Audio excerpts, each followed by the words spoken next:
Hello everyone! I hope that you guys are doing amazing wherever you are in the world.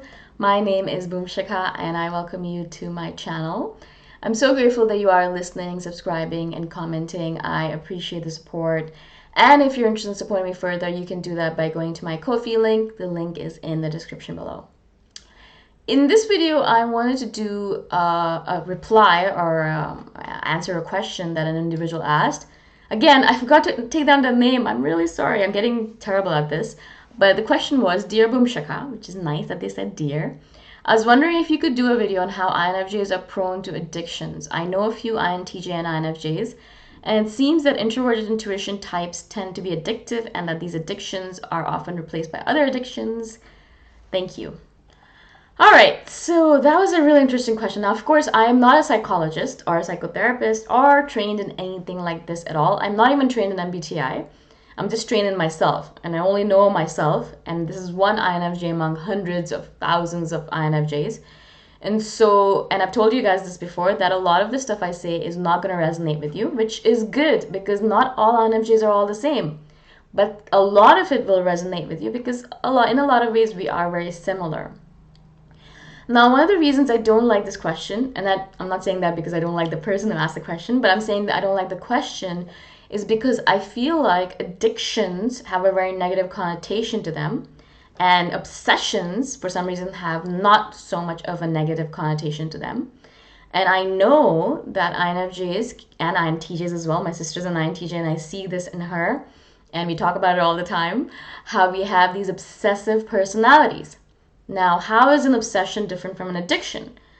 I don't know. I mean, I feel like they're just basically tiers, and addiction perhaps is higher than an obsession, but they're basically just the same kind of tier, like the same kind of idea, but on tiers, right? Different levels. So I don't really have any addictions, and I've never really had any addictions, but I've had many obsessions, and my sister's had many obsessions too. And they're a lot to do with the fact that we have these things that we get enamored with and we just want to do them all the time, right? I've given you many examples of my obsessions in the past. I'll talk about it again in this video.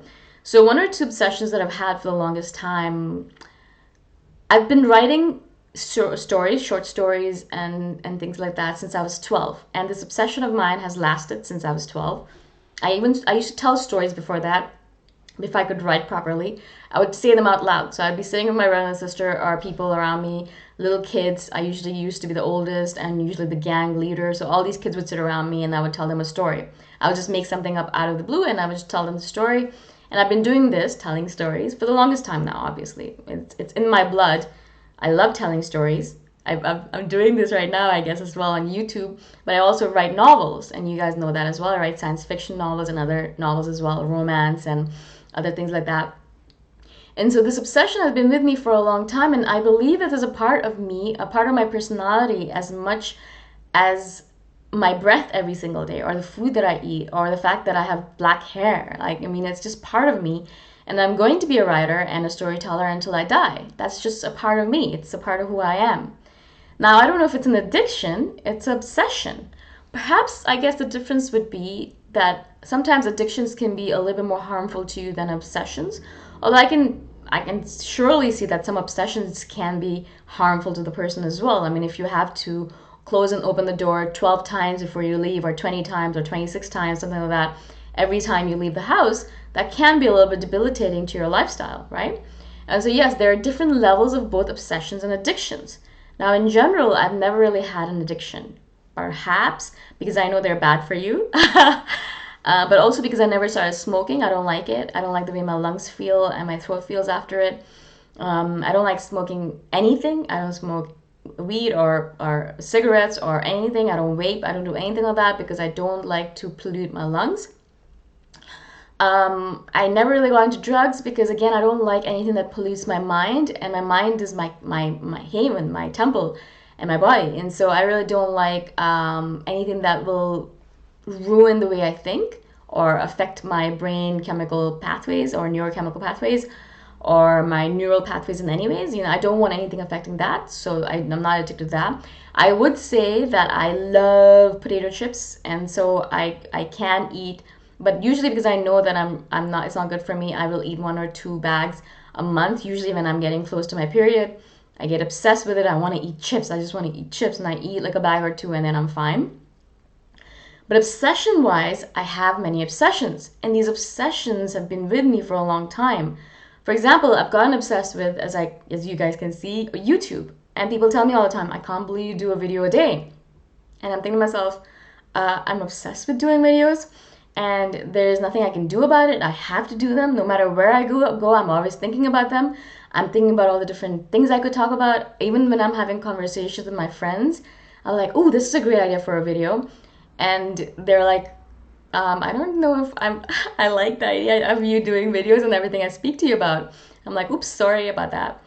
But literally, I'm obsessed with it. I think about it all the time. Now, I don't know if it's an addiction or an obsession. Of course, now I'm not an expert. But for me, it's a positive obsession, right? I like it. It's my project. And INFJs get obsessed like that. We have these things where we're like, ooh, I really like this. Let me explore it further. So it might be animes or mangas. I love that stuff. And I started with it and I was like, yeah, I really like this. And I just kind of got addicted to it. I was looking at my screen time, the amount of time I spend on my phone. And they have stats on it. I downloaded an app for it called Screen Time. And I saw that last week, I think I spent 25 hours in the week reading manga. 25 hours. I mean, that's a long time.